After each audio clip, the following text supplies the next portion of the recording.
Hello and thanks for joining us.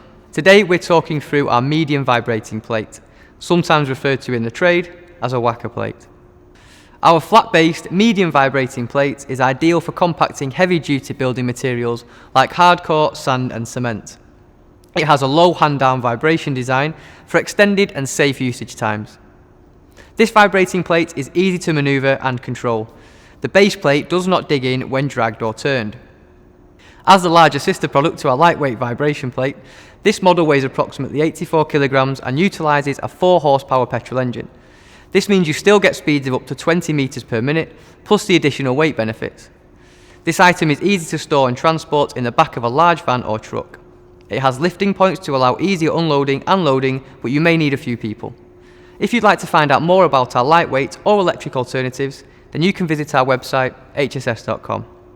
To set the medium vibrating plate up, place the machine on firm level ground and check the oil and fuel levels. Next, extend the handle out to the working position and prepare to start the engine.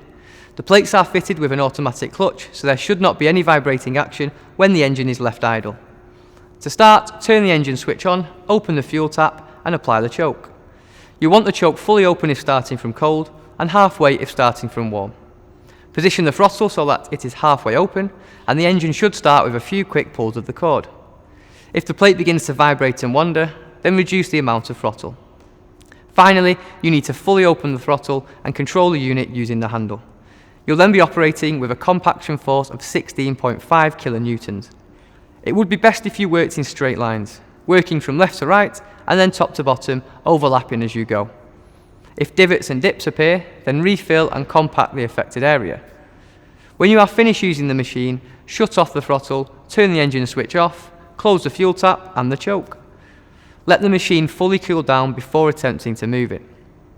Before you use this equipment, there are a few essential safety tips you need to consider. Firstly, if you are using petrol-powered motors, be aware of the fumes and take care around flammable liquids. We do not provide petrol at HSS, but we have fuel cans available for purchase, and fuel can be purchased at your local petrol station. It might be a good idea to wear protective clothing.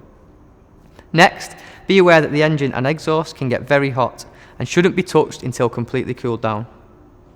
Finally, because of the exhaust gases produced by a petrol engine, you must not use them indoors. For best practice, you should be wearing full PPE, including gloves, ear defenders, goggles and safety boots, and you should only operate the machine if you have been trained and are competent in doing so. To find out more and view our full range of compacting equipment, visit hss.com today.